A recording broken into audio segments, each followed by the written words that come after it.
नहीं हुआ है, क्या 2024 तक होगा? जब एनटीपीसी में 20 गुना रिजल्ट कहा गया है तो 11 गुना क्यों दिया गया? एक ही विद्यार्थी का रिजल्ट 5 पोस्ट के लिए क्यों भरा गया? और तीसरा और आखिरी सवाल, 12वीं के पद के लिए 12वीं के बच्चों के साथ ग्रेजुएशन के बच्चों को उठाया गया, क्या दोनों का स्तर समान है?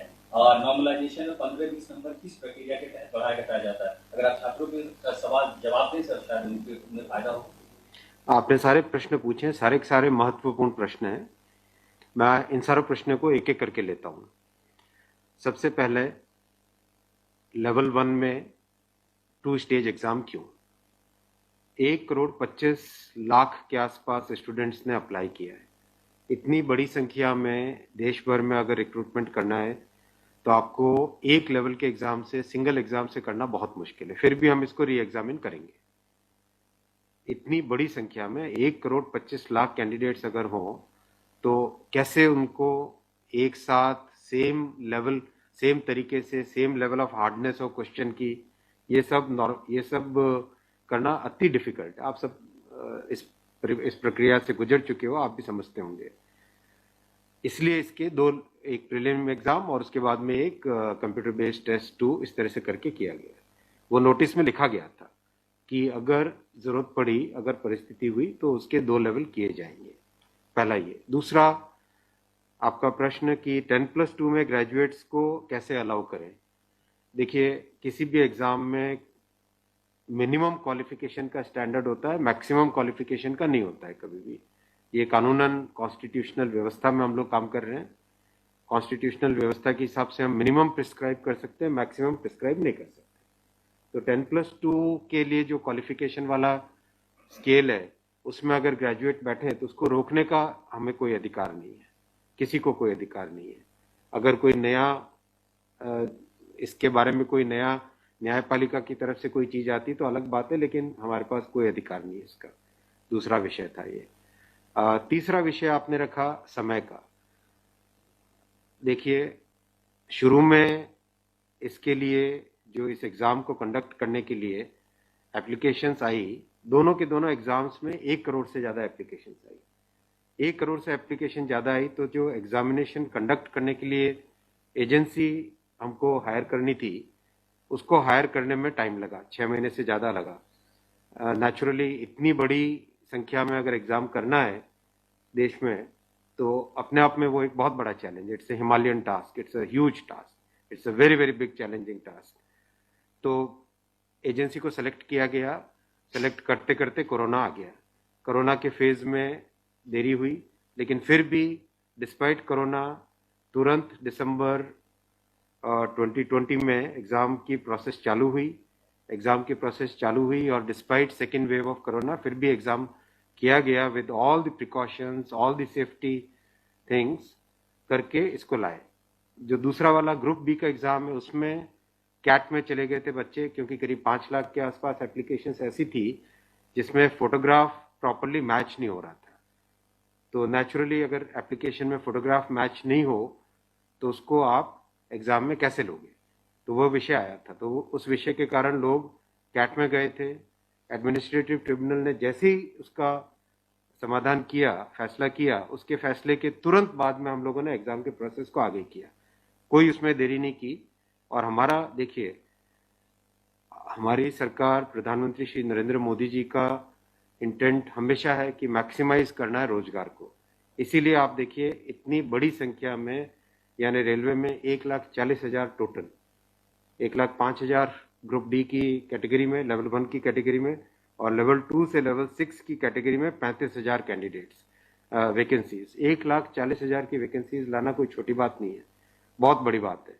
फिर आपका चौथा पॉइंट आप देखिए, ज्यादा से ज्यादा कैंडिडेट्स को फर्स्ट स्टेज से सेकंड स्टेज में जाने का मौका मिले, इसके लिए 2015 तक हमेशा प्रिलिमिनरी एग्जाम जो होता था, फर्स्ट स्टेज होता था, उससे 10 गुना लिए जाते थे, केवल 10 गुना लिए जाते थे। 2015 के बाद में पहले ही संख्या बढ़ा के 15 गुना कर दी गई, जिससे कि ज्यादा से ज्यादा कैंडिडेट्स को मेन एग्जाम के लिए जाने का मौका मिले। और 2019 में इस संख्या को 20 गुना किया गया ताकि ज्यादा से ज्यादा लोगों को अवसर मिले।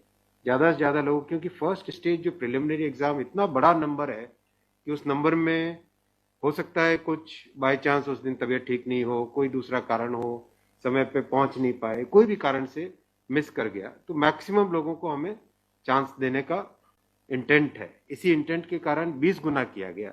जो 10 गुना था 2015 से पहले, उसको 20 गुना किया गया 2019 में। तो ये प्रो स्टूडेंट्स, प्रो कैंडिडेट्स वाली अप्रोच है हमारी, और हमारी इंटेंट एकदम नेक नियति से काम कर रहे हैं, सच्चाई से काम कर रहे हैं। देखिए, कोई भी कहीं भी एक भी जगह से कहीं कोई पेपर लीक होने की बात नहीं है, कहीं पे कोई एग्जाम के मैनिपुलेशन की बात नहीं है।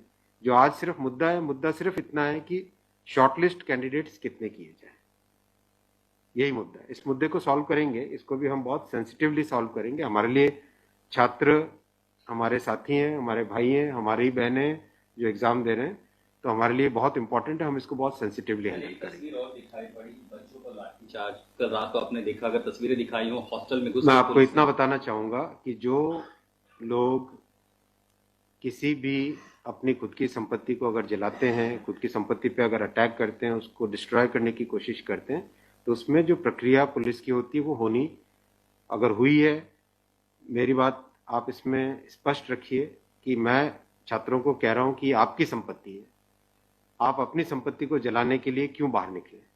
और हम आपकी बात को शुरू से सुन रहे हैं। जिस दिन आपने पहले ये पॉइंट रखा, उसी दिन हमने तुरंत इसका, जैसे ही दूसरे दिन ही मेरे नज़र में आ गई थी बात ये, और दूसरे दिन मैंने तुरंत सारा ये टेबल मंगवाया कि आप मुझे एग्जैक्ट बताओ हर एक लेवल पे क्या वैकेंसी है, और हर एक लेवल पे एग्जैक्ट, जैसे लेवल 2 पे 5663, उसकी जगह 1,13,000, कितने गुने? 20 गुने।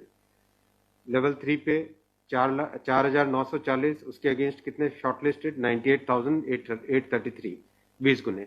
तो जो नोटिस के अंदर प्रक्रिया एग्जैक्टली उसके हिसाब से किया है, हर एक पे, level 2, level 3, level 4, level 5, level 6, हर एक पे एग्जैक्टली 20 टाइम्स किया गया है। इश्यू वो नहीं, इश्यू डुप्लीकेट नहीं, इश्यू यूनिक वाली बात आ गई। अब वो मुद्दा उनका है, क्योंकि इसलिए मुद्दा आ रहा है कि जिन लोगों ने तैयारी कर ली है उनको लगता है कि हमें एक बार और चांस मिल जाए, इसीलिए हम इसको बहुत सेंसिटिवली हैंडल करेंगे।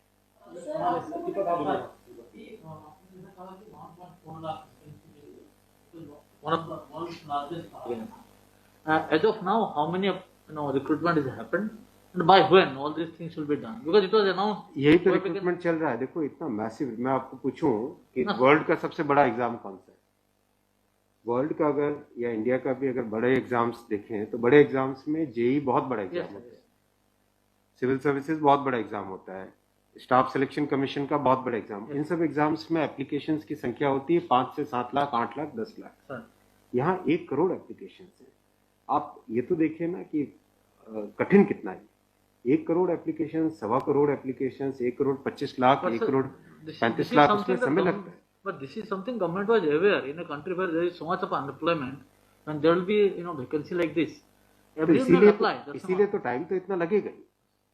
अगर आपको इस एग्जाम को ढंग से करना है, इतना टाइम लगेगा, चाहे कोई करे। और उसके बाद भी आज देखा कि गया से आगजनी की तस्वीरें आ रही हैं। क्या ये कन्वे नहीं हो पा रहा है? कहाँ पर ये लैक ऑफ कम्युनिकेशन आपको लग रहा है, या मैटर पॉलिटिसाइज हो चुका है? नहीं, कुछ लोग इसका गलत फायदा उठा रहे हैं, और मैं उनसे भी निवेदन करूंगा कि छात्रों को भ्रमित न करें, कोई गलत इसका उपयोग न करें। ये छात्रों का मामला है, ये देश का मामला है, इसको हमें सेंसिटिवली हैंडल करना चाहिए, और इसमें हर तरीके से संवेदनशीलता के साथ इस मामले को लेना चाहिए। सर, कुछ छात्रों के ऊपर FIR भी दर्ज हुई है, कुछ पुलिस के स्टडी में भी अभी के समय में है, ऐसी खबरें आ रही हैं।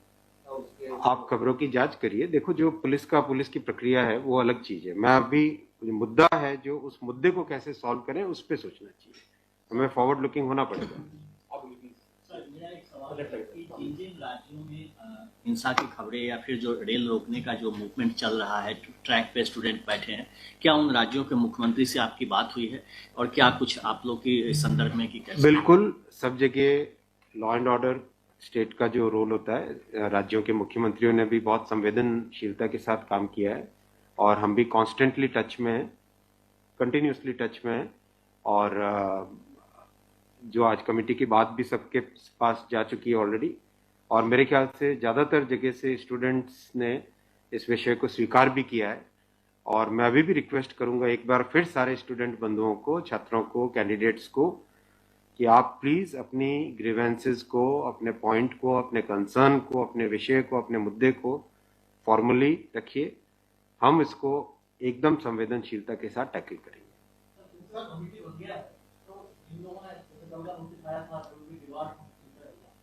Will that also be considered because they did not know that this is going to happen?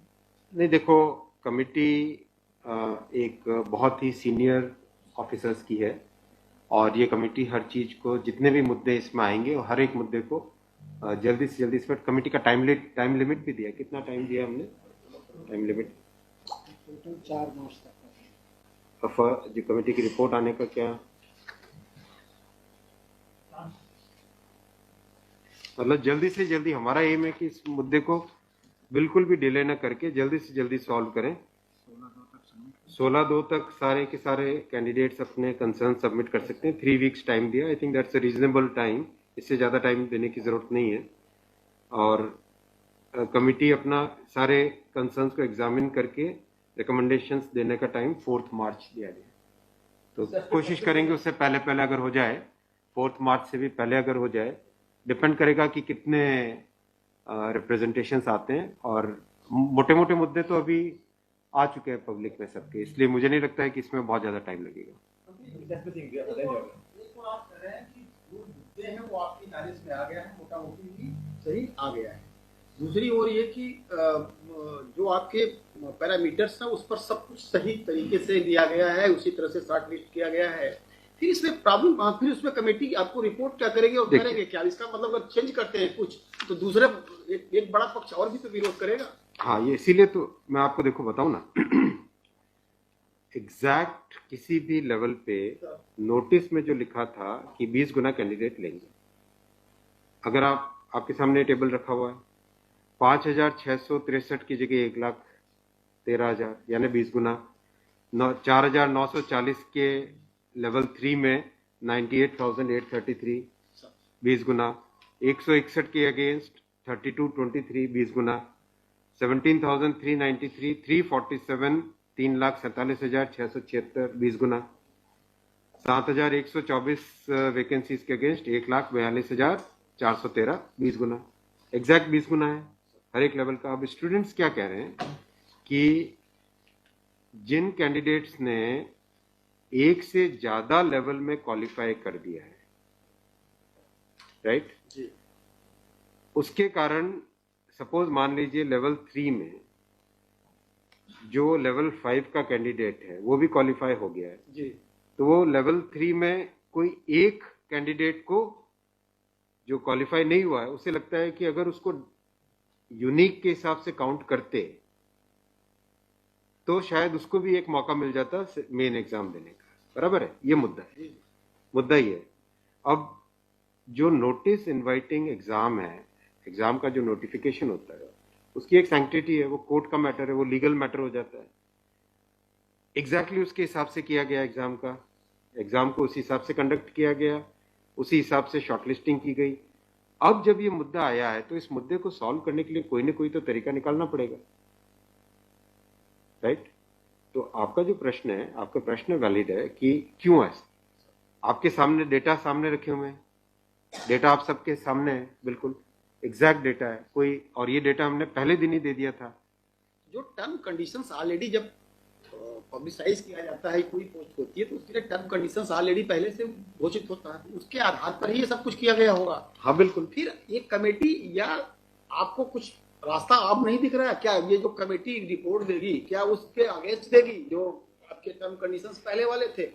बात वही है ना कि आपकी बात, तो फिर लोग कोर्ट जाएंगे। हाँ, बात वही होगा जो नहीं, अपने को तरीका ऐसा सॉल्व करना पड़ेगा, कोई तो ऐसा तरीका निकालना पड़ेगा जिससे कि जो लोग शॉर्टलिस्ट हुए हैं उनका भी करियर इफेक्ट ना हो, उनके प्रोस्पेक्ट्स भी कमजोर ना हो, और जो लोगों की ग्रीवेंस है उस ग्रीवेंस को तो एड्रेस करना पड़ेगा ना। छात्रों का मुद्दा है और लोगों ने अगर ग्रीवेंस रेज की है तो हमारी ड्यूटी है कि उसको हमें एड्रेस तो करना पड़ेगा ना। लेकिन आप देख रहे हैं आपके सामने ये टेबल है, एग्जैक्ट हर एक लेवल पे 20 टाइम्स है एग्जैक्ट। ये आप टेबल आप सब लोग देख लीजिए। और ये हमने जैसे ही शॉर्ट लिस्टिंग हुई, कुछ लोगों ने मुद्दा उठाया, तुरंत मैंने आरआरबीज को क्लियर बोला था कि ये एग्जाम हमारी तरफ से एकदम ट्रांसपेरेंटली होना चाहिए और हर जगह एग्जैक्ट ये सब नंबर्स रखे गए। एक सवाल अगर आपके धन्यवाद। ठीक है, थैंक यू सो मच।